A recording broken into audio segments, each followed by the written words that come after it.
মাঘী পূর্ণিমা। প্রতিটি পূর্ণিমা তিথিরই বিশেষ গুরুত্ব আছে।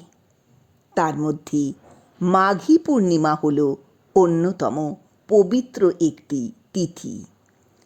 যদিও সাধারণত মাঘী পূর্ণিমা মাঘ মাসে শুক্লপক্ষের শেষ দিন উদযাপিত হয়, এবছর মাঘী পূর্ণিমা তিথির দিন হল ফেব্রুয়ারি মাসের ২৪ তারিখ বা বাংলার ১৪৩০ সালের ফাল্গুন মাসের ১১ তারিখ। মাঘী পূর্ণিমা শুরু ২৩শে ফেব্রুয়ারি ২০২৪ বিকেল ৩:৩৩। মাঘী পূর্ণিমা তিথি শেষ ২৪শে ফেব্রুয়ারি ২০২৪ সন্ধ্যা ৫:৫৯। পৌরাণিক বিশ্বাস অনুযায়ী মাঘ মাসে দেবতারা পৃথিবীতে নেমে আসেন এবং মানব রূপ ধারণ করেন। তাঁরা প্রয়াগে স্নান, দান ও জপ করেন। এই দিন প্রয়াগে স্নান করা খুবই শুভ বলে মনে করা হয়। এর মাধ্যমে সকল মনোবাঞ্ছা পূর্ণ হয় এবং মোক্ষ লাভ হয়। এই দিন ভগবান শ্রী বিষ্ণুর সঙ্গে মাতা লক্ষ্মী দেবীরও পুজো করা হয়। এছাড়া এই দিন হনুমানজিরও পুজো করে আশীর্বাদ প্রার্থনা করা হয়। এই দিন পিতৃপুরুষের শ্রাদ্ধ করা শুভ বলে মনে করা হয়। সকালে নদী ও জলাশয়ে স্নান করলে চন্দ্র ও সূর্যদেবের কৃপায় সব সমস্যা দূর হয়। পুণ্য স্নানের পর সূর্যদেবকে অর্ঘ্য নিবেদন করা হয়।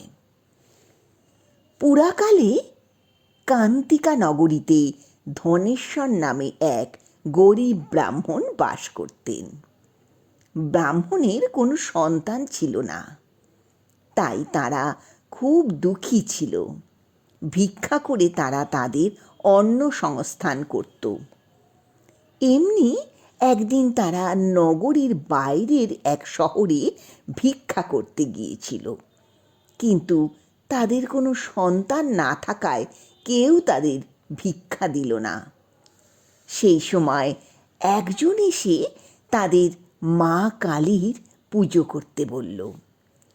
ব্রাহ্মণ এবং তার স্ত্রী রূপবতী অত্যন্ত ভক্তি সহকারে মা কালীর আরাধনা করেছিলেন। মা কালী অত্যন্ত সন্তুষ্ট হলেন। মা কালী ব্রাহ্মণীকে বললেন, তার ক্ষমতা অনুযায়ী প্রত্যেক পূর্ণিমা তিথিতে একটি করে প্রদীপ জ্বালাতে হবে এবং প্রত্যেক পূর্ণিমায় একটি করে অধিক প্রদীপ জ্বালাতে হবে। এইভাবে একটি করে অধিক প্রদীপ জ্বালাতে জ্বালাতে কমপক্ষে ৩২টি প্রদীপ জ্বালাতে হবে।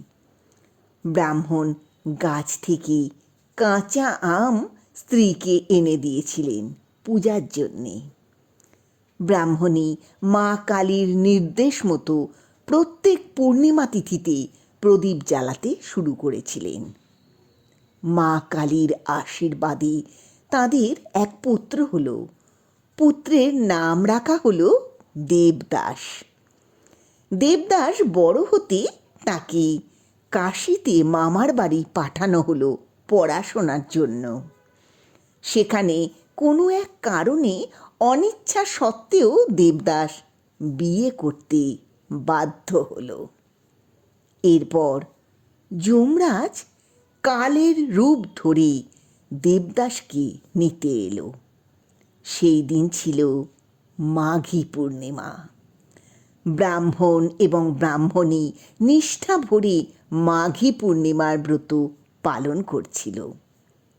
সেই জন্য কাল দেবদাসের কোনো ক্ষতি করতে পারল না। সে যমালয়ে ফিরে গেল। সেই থেকে মাঘী পূর্ণিমা ব্রত মাহাত্ম্য দিকে দিকে প্রচারিত হলো। নিষ্ঠা ভরে মাঘী পূর্ণিমার ব্রত পালন করলে সমস্ত দুঃখ কষ্ট থেকে মুক্তি মেলে এবং সমস্ত ইচ্ছা পূর্ণ হয়। কালো তিল দান করা খুবই গুরুত্বপূর্ণ। কালো তিল দিয়ে হোম করা হয়। পূর্বপুরুষদের কালো তিল নিবেদন করা হয়। গায়ত্রী মন্ত্র জপ করা হয়। ওং নমঃ নারায়ণায় নমঃ মন্ত্র জপ করা হয়।